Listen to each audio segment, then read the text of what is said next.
to turn my radio off before I started the video, but you might have actually gotten a word of that, so I guess I did forget entirely to turn the radio off.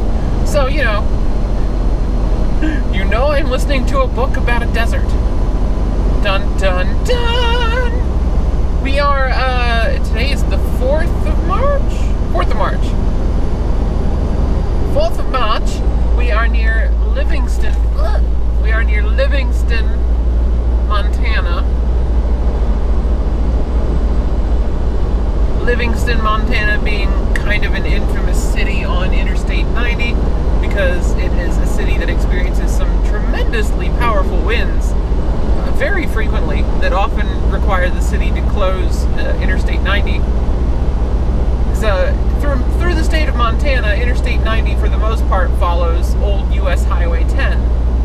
And when you get to Livingston, old US Highway 10 just kind of went straight through town. So Interstate 90 has to turn south, go up and over a bluff, and you've got a lot of snow on your roof, dude. Interstate 90 kind of goes up onto a bluff overlooking the city and cuts around it to the south. But that puts it right at the mouth of the canyon that, not Interstate, that US Highway 89 comes up through. US Highway 89 being one of the primary routes through Yellowstone National Park. So that's Livingston. Livingston is kind of a gateway to Yellowstone in that way. A lot of people wind up staying here before heading down to the park. But the interstate winds up going right in front of that canyon, completely perpendicular to it. So it gets some pretty gnarly crosswinds on the interstate sometimes, even when the rest of the state is in really great weather conditions. So there's a full detour system set up where someone just has to press a button and some gates drop down on the interstate, and you have to follow signs to follow old US Highway 10 through town to get to the other side, because the buildings give you cover from the wind. But yeah, today luckily we were able to do the bypass and go around it on the interstate because it's much faster. Much faster. No destructive and horrifying wind today. Though you can see it's sculpted the snow quite nicely here, so they apparently had some pretty gnarly wind the last day or two.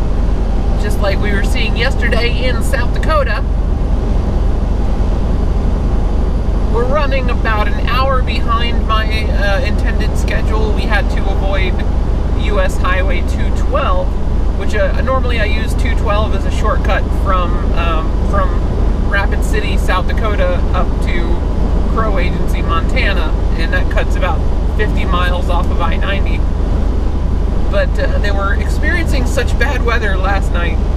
It wasn't snowing, it was just the same kind of wind that we were experiencing on Interstate 90 in the video yesterday, but on a much smaller highway with a lot fewer plows. So we elected not to go up that way. The county in South Dakota, Butte County, was asking people not to try and travel through the county, if at all possible, while they tried to keep the roads clear for emergency travel.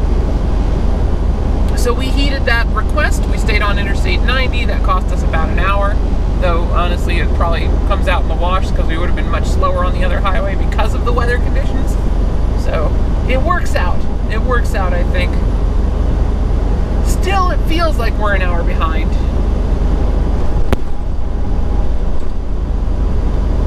About to run out of sunlight for today. I'm not expecting things to get bad in the darkness. We've just got to be careful because a lot of the on and off ramps are still snow covered from whatever system rolled through here last week. Dropped all of this snow everywhere. It is a lot of snow. I mean, just look at that. That is a lot of snow. That's a couple of feet on either side of the highway. Once you start measuring snow in feet, or I guess decimeters if you're Canadian, I don't know. That's probably not quite a full meter yet of snow. It might be getting close though. Or decameters. Is it decameter? No, decameter would be 10 meters. A decimeter would be 10 centimeters. A tenth of a meter. I don't remember. I don't use metric very often. as is clearly evident in my struggling to remember prefixes. Even though they do make much more sense than American systems, because I sure as heck can't rattle off how many feet are in a mile at any given time. I just know it's somewhere above 5,000.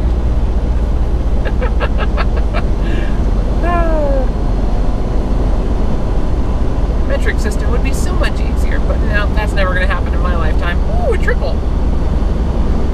I haven't seen too many triples out today, what with the wind.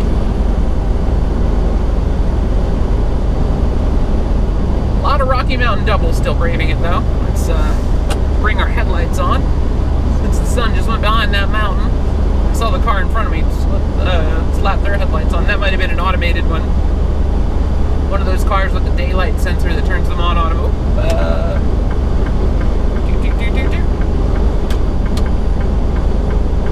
Yep, okay, back over. Hello, disabled vehicle right around the corner. We did not move fully over because I was worried that Scion was going to try and slip past me on the right if I did. So it's like just block both lanes for a second, then move back. Plus that pickup truck was pretty far off the highway, so we probably could have gotten away without moving over. But moving over is the courteous and the safe thing to do, so we did it. So what are we doing right now? How much time do I have? We got 6 more minutes. 4 more minutes. Yeah, 4 more minutes. We've got 4 more minutes in order for me to tell you what we are doing. We are heading for Missoula again, for shop time again, for all of the exact same problems that my last 4 shop visits have been for. Or I think this will be the 4th for most of them. We've got a few extra ones this time, so at least we'll get those done. Every time we wind up in the shop, there's always something else that needs to get done that winds up taking priority over the stuff that I actually want to get fixed. Whew. I have my hazard lights on. We were going way too slow. That happened so gradually that I didn't realize we dropped below 45. Bad. Pay attention. Hey, we're about to get the sunlight back at least. We'll leave the headlights on because the sun will be set entirely soon. So, what's happening with the truck, I might as well just tell y'all since it's plaguing me for quite a time, is problem number 1 is we have an ABS sensor on one of the wheels. I know exactly which sensor. It's wheel sensor E. I'm not sure which wheel that is, but I've been telling them it's E the whole time, and they seem to know which wheel that is. I think it's the back right, maybe? It's I think one of the rear axle wheel sensors. Either back right or back left. I do not know.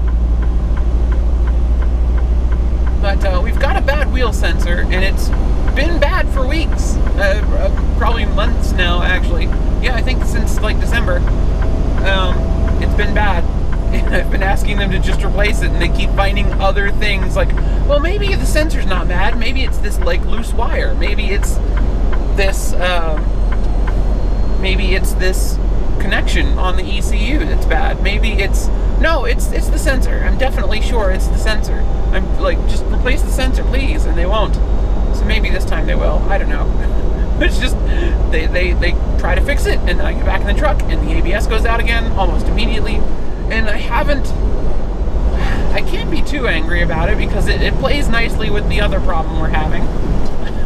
The other problem being the radar seeing ghost trucks 3 feet in front of us. So you might be wondering how I'm using cruise control right now if the radar keeps seeing a ghost 3 feet in front of us. Well, the ABS problem turns off the, when the ABS is out, the adaptive cruise control is disabled. So I can use normal cruise control and it works fine.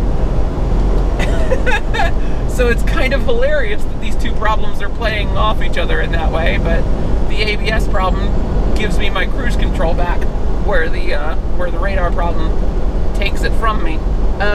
So the radar problem itself, I think we might have a handle on that finally. Wilson and all the Freightliner shops we've been to have been pretty puzzled, but Prime drivers said that they figured out what it was. It was the deer guards that we got from Prime are a blocking part of the radar. So we'll see if we can't get our RA to talk to Prime, figure out what's going on there, get those fixed. But anyway, I'm out of time. Thank you guys so much for watching. I will see you guys in the next video. Maybe in a couple days because we're going to be down tomorrow. Thank you so much for watching. Come say hi on social media. My name's Eliodare, and you can find me at Eliodare with no apostrophe usernames on most platforms, social media and whatnot. Actually, I don't have Instagram, sorry. But Twitter, come say hi on Twitter. Thank you guys so much for watching. Have a great day.